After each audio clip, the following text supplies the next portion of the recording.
Every time that Latin breakdown tries to rise up from the dead, we got to put that heat on it.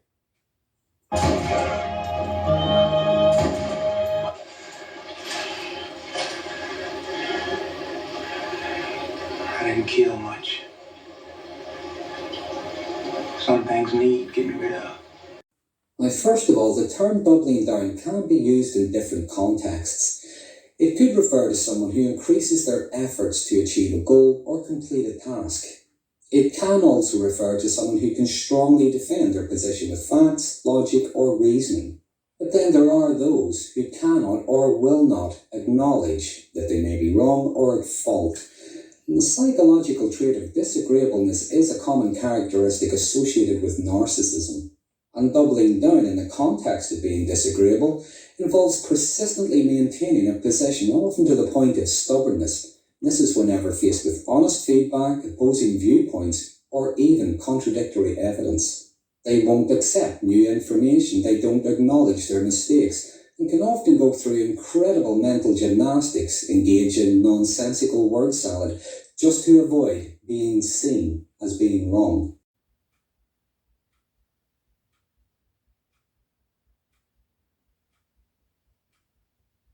The descarga predates the b-boy breakdowns, the break beats. It predates this. Amazing. The Latin percussions. I mean, when you listen to b-boy music and you hear the Latin percussions going off, that inspiration comes from the descarga, which actually means, somebody letting go, somebody letting loose. That's what the term descarga means. And so the foundation of the b-boy breaks come from African and Latin percussions and influence. When it says that descarga is highly influenced by jazz, where is the proof of this? Where's the proof of it? The descarga, if you listen to the actual descarga, when you listen to these, for example, the videos that you asked me to look at right here, when you listen to them, you'll see that each musician takes opportunity to show off. The piano player, the guitar player, the kazoo player, whoever is there takes an opportunity to show off. That's the same idea that comes from jazz improv. And now there was nobody doing that before jazz improv? No, there was nobody going off on musical instruments before jazz improv. You're saying going off? I'm talking about jazz improv. I'm talking about improv. They weren't doing that in Africa? No, they were not. No? They were not. Prove it to me, brother. Prove it to me. No, they were doing that. I'm asking you. I'm telling you. You didn't prove anything. Listen. The people tell you. Kachao will tell you where it comes from. Show me a picture. Kachao will tell you where it comes from. I'm not talking about. Let me read this. Hold up. Listen to what I'm talking about. Let me read it. I'll read it. Hold up. Give me a second. Let me find this real quick.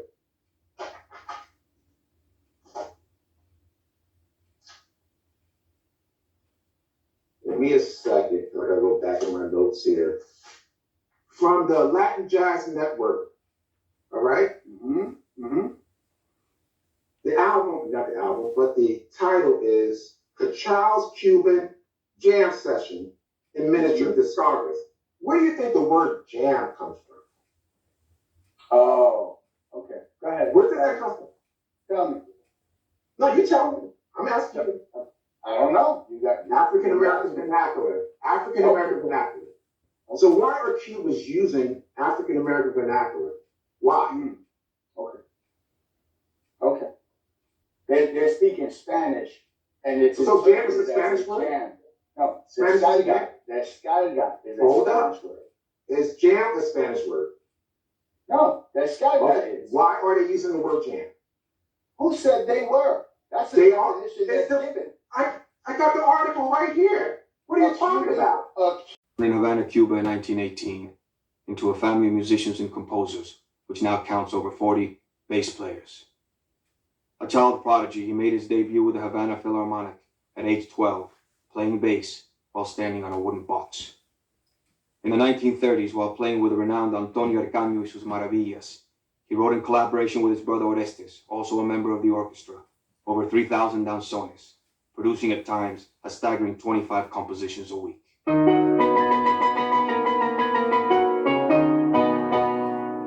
1939, while experimenting with the syncopation of the Cuban danzón, he and Orestes created a tune entitled Mambo, which laid the foundation for the mambo craze that swept the world. In the late 50s, he gathered the most accomplished musicians from Havana cabarets and dance halls to record his now legendary Cuban jam sessions, known as descargas, fusing the free-form improvisations of American jazz with Afro-Cuban rhythms. In the summer of 1992, a concert was held in Miami to honor this living legend. This film documents that concert and is inspired by and dedicated to Kachao, el maestro. Now, in this next clip, you will see his comments after the debate. Now, he must have gotten flack about the definition, but he would not totally accept it. He got himself involved with a whole lot of word salad trying to explain himself. And we never said, that the descarga was created by Black Americans, as he claims that we were trying to say in the first place. We only said the concept of the descarga comes from African American jazz improv. But again, he can't admit to defeat. So check it out. Back to descarga. So, again, we've been doing this since the 1500s. We've been doing, you see this in bomba, you see this in plena, you see this in, all these styles that come from Africa and make their way into the Caribbean. And I don't have a problem saying that the genre was strongly influenced by jazz. No problem, because now I understand what is meant by that. But again, Latin musicians do not look to Wikipedia. They do not look to Google. They understand what descargas are. Why? Because they created the descargas. The descargas are not created by jazz musicians and taught to Cuban and Puerto Rican musicians. That's not what happened at all. The descarga comes from the Afro-Cuban rhythms. As long as we've had Afro-Latin percussions in a band, we've had the descarga. This has nothing to do with the felin or the jazz improvisational sessions. The descarga pertains to Latin music. The Latin breakdown correlates with the b-boy anthems and the Latin breaks. Now, you notice in that clip, Adrena said that the feeling movement, the felin movement, had nothing to do with African American jazz improv. No one said it did. Because what she's doing, she's trying to disassociate Black Americans from the felin movement, because I presented evidence that the felin movement advanced to what they call, or what we know now as the descargas, right? And we also know that the descargas was a concept derived from African American jazz improv. That is beyond question. But because people like Dr. Clonan and Adrena, they want to erase any Black American association with their music. Now, don't you find it ironic that they're trying to push this notion that their culture of music was so influential, but at the same time deny our influence on them? So let me read something regarding the felin movement that Adrena said had nothing to do with Black Americans. Okay, let me just read this last, let me read this. Although sometimes it is complicated to describe what felin is, the name comes from the word in English, feelings. This is due to the high degree of emotions that singers and songwriters add to their songs. This new style was influenced by American artists like Ella Fitzgerald, Sarah Vaughan. Additionally, even Nat King Cole, who visited Cuba frequently, helped popularize it. Some of his roots are said to have come from the blues, but keeping the Cuban music essence. So this comes from an article entitled Bolero, Feline, A Musical Revolution. I didn't make that up. So they're trying their best to remove Black American influence in the Feline movement, thereby suggesting that it had nothing to do with the creation of the escargas, which is the concept from, or derived from the concept of jazz improv. Now, I read this thing. Let me read this and how I made this connection. This comes from another article. Let me see where I think this is. LatinJazzNetwork.com. And these are things I discussed on the debate. But here is the connection. The writer writes, depending on who you talk to, Kachao invented the descarga, the Cuban jam. More accurately, the descarga was a natural extension of the Feline movement that had developed in Cuba of the 1940s. So it's all connected. And guess who made that possible? Black Americans. But they don't want to give us credit for that. So they act like we had nothing to do of influence on them. But yet again, they want to push this notion of influence on us. You can't make this up. Good evening to your super listeners. How you doing tonight, all you fly guys and fly girls? Welcome once again to the world famous Mr. Magic Rap Attack. And of course, I am Sir Juice, the host for the next 3 hours as we kick off 30 minutes of non-stop music. Years would go by and Frankie Crocker, program manager for Inner City Broadcasting, took his rising star to commercial powerhouse WBLS with the first exclusive rap radio show to be aired on a major station. Rap Attack Magic Show featured Marley Marl as the DJ and Tyrone Fly Ty Williams as the show's co-producer. Magic moved full-time to WBLS in July of 1982. His reign on the New York City airwaves lasted 6 years and was instrumental in broadcasting the scope and validity of hip-hop music. He would be known as the voice of the city. And did you know that Mr. Magic was Puerto Rican? Now, Dr. Cologne is so disingenuous, man. He purposely left out the fact that Mr. Magic is half African American. Now, why would he do that? He claims he's not trying to write us out of our own history, but it doesn't appear that he means it. Now, do you know who this guy is right here? His name is Joe Bataan, the king of Latin soul. He's half African American and half Filipino. I know he looks Hispanic, but he's not Hispanic. But guess what? He's actually the first person that put Spanish language on a rap song. This song's called Rapo Clapo. Now, in Cologne's documentary, he mentions that it's Mr. Chicken and Mean Machine. Their song came out in 81, so it wasn't them. It was this non-Latino person who put Spanish language on a rap song first. And from what I was able to tell from the information I researched, he was heavily influenced by Jocko Henderson. Now here you have Dr. Cologne introducing us to Eddie Bongo Brown, who was a session percussionist at Motown. Now, according to many sources, one of his influences was Chano Pozo. Now with that information, Dr. Cologne feels that's enough to suggest that somehow Eddie Bongo Brown, that's the brother right there, brought Latin flavor to Motown. He did nothing of the sort. Even if you ask Silos Kungas, he'll tell you what Eddie Bongo Brown and many other percussionists at Motown were simply playing funk rhythms, the accent being on the 2 and the 4 of the measure.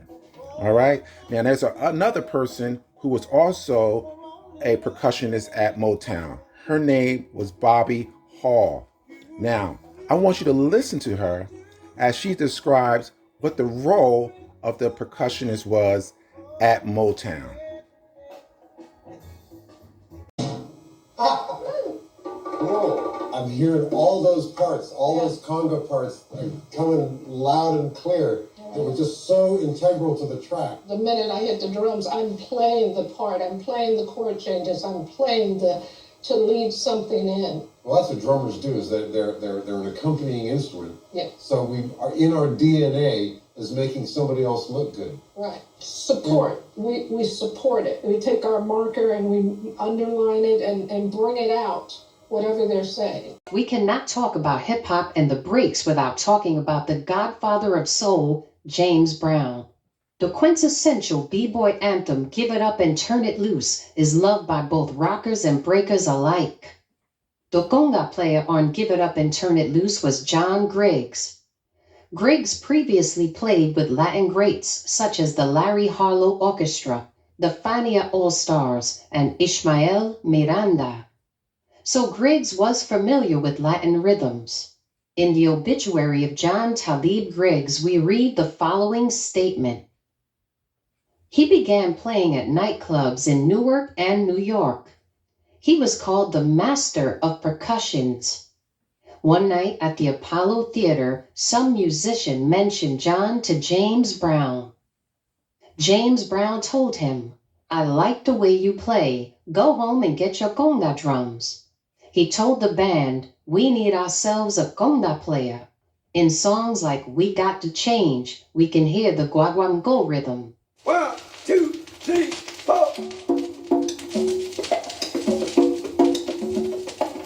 Clap your hands. Yeah. Stomp your feet. Yeah. Get on the line. Yeah. Swing on the vine. For me, this is one of the most deceptive tactics in this documentary to Latinize James Brown. Now, I had a debate with Dr. Coleman. We dealt with this topic, and I proved beyond any doubt that songs like Give It Up, Turn It Loose has nothing to do with Latin culture. Let me start with this.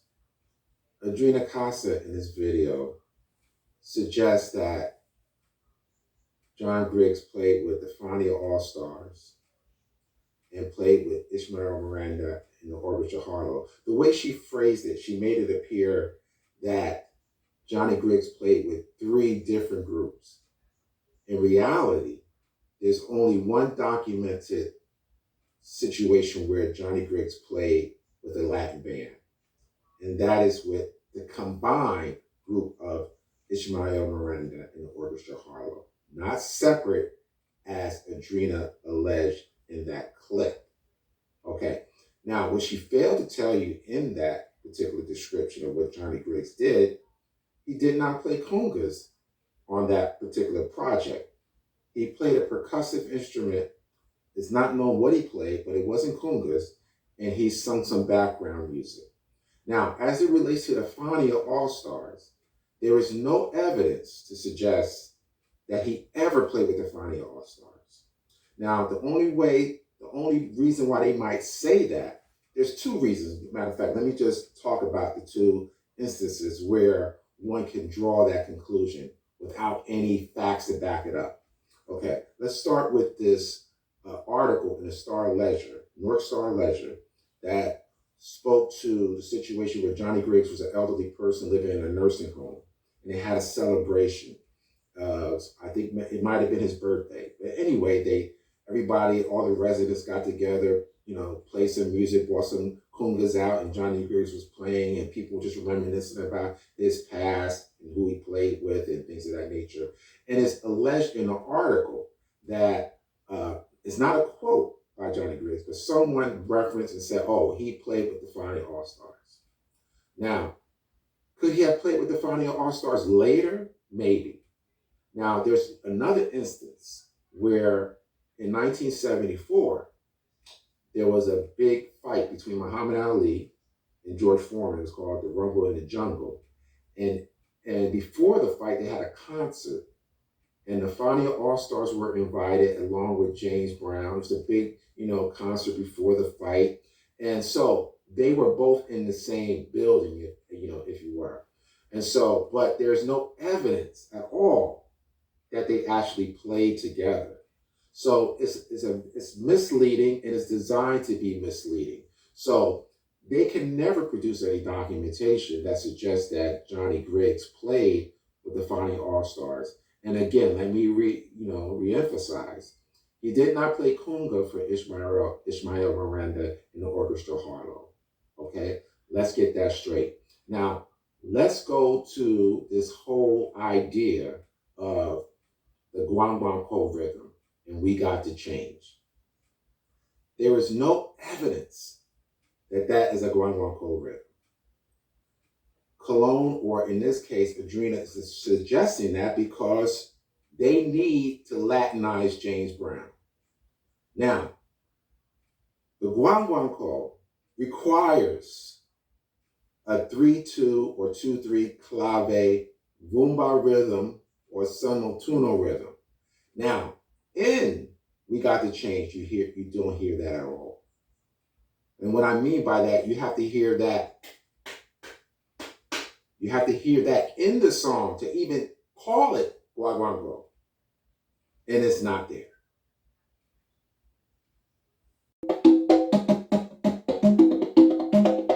It's all about feel. Now, this is really, really important. And I know maybe some of y'all don't want to talk about it, but let's talk about it. And that's Clave. So, something I recommend, there's this Clave app. Great. I use this so much, especially when I'm practicing by myself. Normally, the way guaguancó should be played is in a rumba clave. Normally. We've commercialized guaguancó, especially this variation, so much that it's gone to 2-3 son clave, it's gone to 3-2 son clave. But normally, it could be played either in 2-3 rumba clave or 3-2 rumba clave. I've normally heard it in a 3-2 rumba clave. If you don't know what that is, it's literally 1. Now, 2-3 rumba clave is literally the same kind of feel, but where you're placing it. So 2-3 rumba clave is 1. Now, Adria Costa and Cologne wants to present this image that the congas or bongos are so essential to the groove of James Brown that without it, it wouldn't have that groove. The B-boys wouldn't get down. And so let me play this example of Give It Up, Turn It Loose without the congas and bring it up without the congas. And you tell me, are the congas and bongos or whatever other percussive instruments, are they truly necessary? I contend that they're just an addition, it's just a color. It's not essential. To suggest that it is just pure, unadulterated nonsense. Songs like Bring It Up,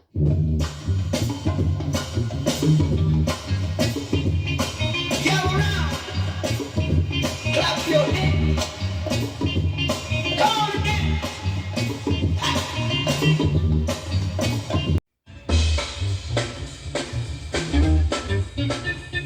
Go around. Clap your hands. Come on and dance. Listen to me. This ain't the band. Hit it. Hit it.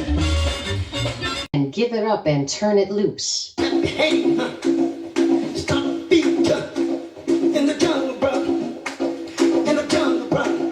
In the jungle, brother. Clap your hands. Yo!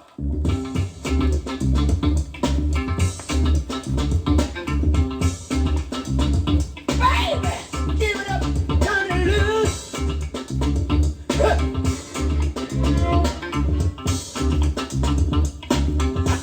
Without any evidence to suggest that James Brown was influenced by Latin culture, he persists to suggest that he has. So he will just say, hey, if there's congas in his music, oh, he was influenced by Latin culture. Now, he started to do something really slick. And I'm going to play this clip in a minute, but I'm going to set it up. Now, he never heard of the Gullah Geechee people until I mentioned it, right? Never heard of them. He probably never even heard of Congo Square till I mentioned it, right? So, and he probably never even heard that James Brown was a descendant of Gullah Geechee people. So, this clip that I'm going to play for you, right? He actually says something preposterous because he wants to find a way to link Afro-Cubans to James Brown. So he says something as ridiculous as to say that the rhythm comes from Gullah Geechee by way of Cuba. Now keep in mind, the Gullah Geechee been on those islands and on the mainland of the United States since the 1700s. So when was this influence? So he's trying his best to link Afro-Cuban music to James Brown without any evidence. When we're talking about the conga rhythm that we hear in Give It Up, Turn It Loose, you know, there are some people that would say that that rhythm has nothing to do with Latin, Latino, nothing to do with that. That's totally African. And this is just a showing that people who are not percussionists do not understand what's really being done here. It is a conga rhythm from the Gullah Geechee, right? Which is a palo congolese rhythm from Cuba, migrating to the south. The second pattern that accompanied the tumbao in rumba is the palo rhythm that came from the palo mayombe from Cuba, where many Congolese people settled. And you see this same pattern in bomba from Puerto Rico, foundational to the rumba African-Cuban sound. That's what we hear in Give It Up, Turn It Loose. So I guess my point here is we call it like the American way because the soul drummers and the soul conga players and this, you know, pop players and Cyril Neville in New Orleans, a lot of the New Orleans conga players really are not using the techniques that were created in Cuba by the Afro-Cubans. But if you go back 2 generations before, back to Africa, they're playing hand to hand, you know? So, yeah, is there a right way or a wrong way? No. There's a groove. That's what matters, you know? Can you get the sounds out of the drum? That's what matters. For me, the American versus the quote-unquote Afro-Cuban thing, if you go back and think about West African hand drumming, whether it's djembe stuff or not even just West African, continentally African, Pan-African drumming, even the stuff that Steve Friesen researched in Eastern Africa, there's a lot of hand-to-hand stuff, right? It's hand-to-hand. Yeah. And that's what, for the most part, that's what American conga playing is hand-to-hand stuff. Now, in that clip, Cologne is actually talking about me. He says there are some people who don't believe that that beat or that rhythm is Latin and basically say, I don't know what I'm talking about. Well, I beg to differ. I know exactly what I talked about. And so when we had a debate, I brought up this particular article from a New York University professor named Ethan Heen. And he wrote about clap your hands, stomp your feet, and what it meant. Now, if you notice, even in the song We Got to Change, the same words are being used. It's exact same words. Clap your hands, swing on the vine, and all that. It's the same identical words. So here's what this professor says about what that all meant. He says, there's an ugly history of racial slurs for African Americans around jungles. James Brown made it a point to reclaim jungle imagery in a context of joyful pride. He has several songs that include a break where it's just the congas and his chanting about being in the jungle, brother, swinging on a vine, check out your mind. The history of agriculture in high-tech society is short. The Stone Age was long. We'll never know exactly what the music sounded like in the Stone Ages, but I bet that James Brown's Jungle Breakdown gives us an idea. So he's clearly talking about Africa, because guess what? When we hear the word jungle, most people will identify that term with Africa.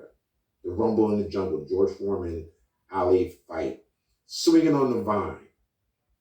Again, Tarzan references. You see what I'm saying? This whole thing is connected to Africa. It has nothing to do with Latin culture.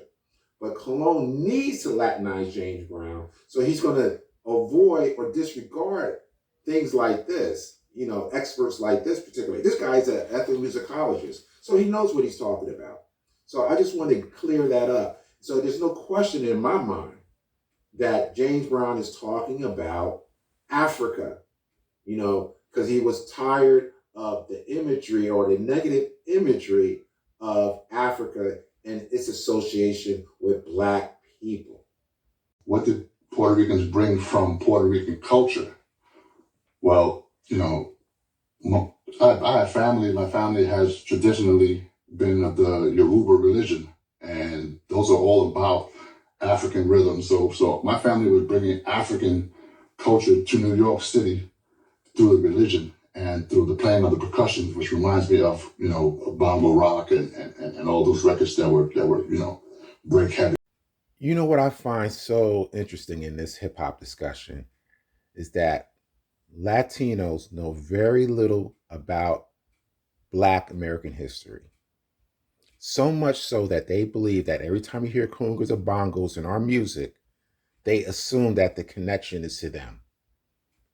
This is so true with this comment that the Microphone Prince makes in this so-called documentary.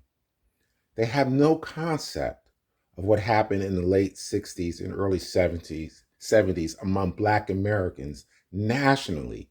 We had the Black Power movement, the Black Liberation movement, the Black Arts movement, Pan-African movements that promoted this idea of connecting to African culture.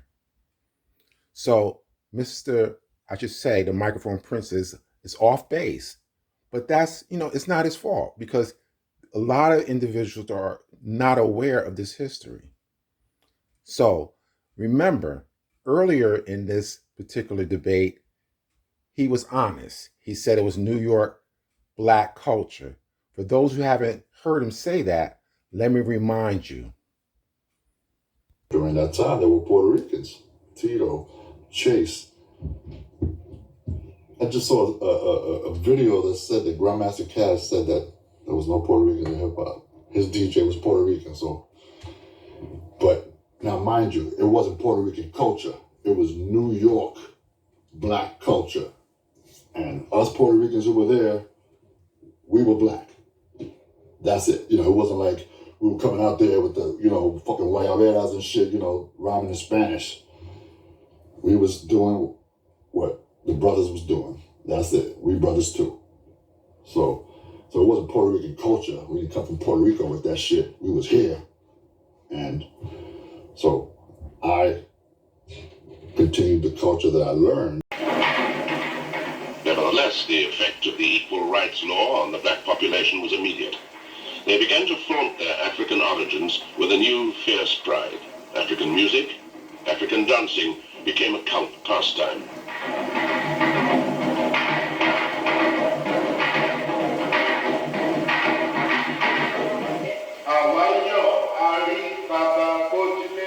More fundamentally, many delved further into their old African culture and began to learn African languages.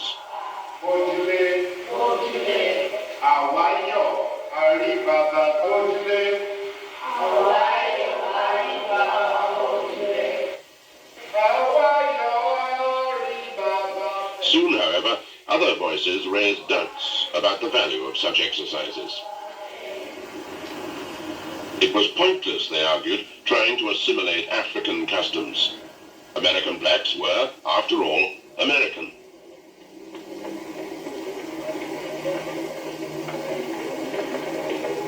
Be proud of your black skin, said the moderate voice, and by all means wear African clothes. Rediscover your cultural background, but always remember that the salvation of the American black lies here, in America.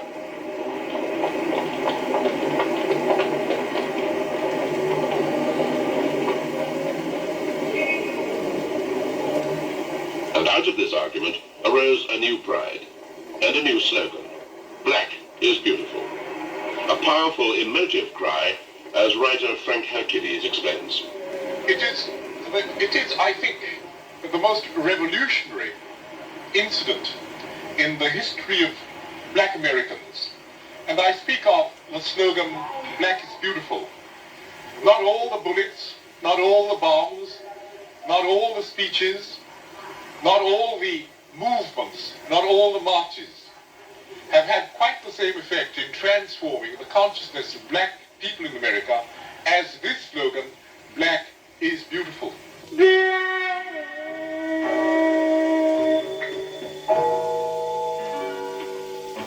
It's so beautiful. Black is beautiful. Don't you see? Now, what I find so dishonest is that Cologne was made aware by Charlie Rock that that article that he referenced in his documentary was a misquote. He did not mean to say that. He did not say, according to Charlie Rock, that Puerto Ricans created the rock dance. But Cologne decides to use that quote anyway because he wants it to appear that a Black American is sanctioning the Puerto Rican story concerning the origins of the rock dance. Now, we all know I did 2 videos on the rock dance, and it clearly comes from our culture. But if you ask them today about the rock dance, 9 times out of 10, they will say it has nothing to do with Black American culture. So let's look at these particular excerpts of these guys like Frank Rojas and Willie Estrada admitting their influences. In a 2019 article written by Cassidy George for Vice, it reads, "Some say hip-hop begins with the DJ, but actually, hip-hop culture itself begins with the b-boy. We're the X Factor," says first-generation b-boy Charlie Rock, a.k.a. Anthony Horn. He traces breaking back to the 60s, when Latinos across New York started rocking or up-rocking, setting mambo-inspired moves to the latest rock and soul hits. Rocking was inspired by battle dances and performed like a showdown. Those who honed in on its more aggressive components called these elaborate dance disses burning. The original foundation, called the rock dance, is the head. And that would be the inspiration. We spent hours and days perfecting this art form that came straight out of the Latino community. And on my left was, mostly Puerto Rican, and on my right, on the same block, right, was the Black community. So I had the distinct pleasure and pretty much the honor to be brought up, with both cultures, right. Which influenced me as a person, right? Not just me as a dancer, because, that's where it all started, right on that neighborhood. As far as you can remember, did you grow up dancing? Yeah. So everybody danced in my house. It was more salsa, right? Merengue, cha-cha. And I dug it, and it was in my DNA. I did it. But I liked what the brothers were doing down the block a lot more, you know? And so, like, coming out of your house and just existing in your neighborhood, what did you see from those brothers down the block that attracted me? It was the groove, right? So, we're talking about, 67, 68, 69, right? So, you at that time, you there was always a new dance. Like when a song came out, there was a dance that went to the song. Watching TV, the same way you guys have a lot of reality shows nowadays on TV, we had a lot of musicals. So Nelly and I, we would watch The Late Show, which came on at 2 o'clock midnight. The Late Show, which came on at 2. Then the Late Show, which came on at 4. And you see beautiful dances from the 1930s, like the Nicholas Brothers. And we did large steps for the things that we saw them doing. And we turned it into this beautiful dance that went on to save our lives. And I want Nelly TV at night, and they had all these musicals on, right? And so I would watch the Late Show, which started at 12 midnight, and then the Late Show that came on at 2 a.m., and then the Late Show, which came on at 4 a.m. till 6 a.m. And then, you know, you saw the likes of Fred Astaire, Gene Kelly, and sometimes they featured the Nicholas brothers, Sammy Davis Jr., you know, you saw the Lindy Hop, you know, from the black community. You saw tap dancing, which actually came from the black community. Because we used to watch, me, myself, and a few other people that danced in my era said the same thing, like my partner Papo and Ina. I used to stay up all night watching Fred Astaire, Gene Kelly, the Nicholas brothers, you know, and that's where I got some of my swagger from. And I would emulate some of the steps. Like, I'm gonna show you a step that I got from, it was like a tap dance step.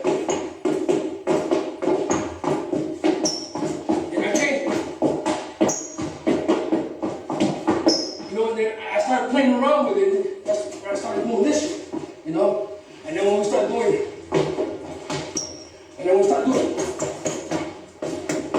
so a lot of things I got from them, from watching them dance. And so, but my influence was tap dancing, you know, and I incorporated a lot of the tap dancing moves that I saw them doing, and I couldn't tap dance. So I came up with a different style. Now, wouldn't you know it? His name is John Bubbles. This is the guy who taught Fred Astaire how to dance. And if you didn't know, Fred Astaire was also a fan of the famous, renowned Nicholas brothers.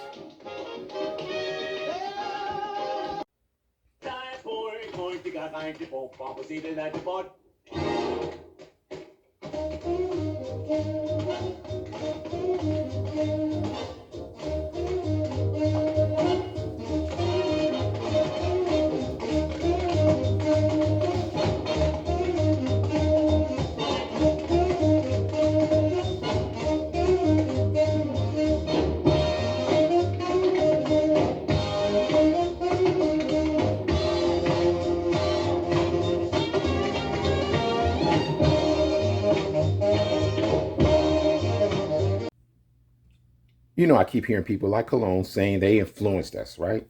Now let's look at that. When measuring influence, check this out. At least you got to demonstrate a change in the trajectory of the music.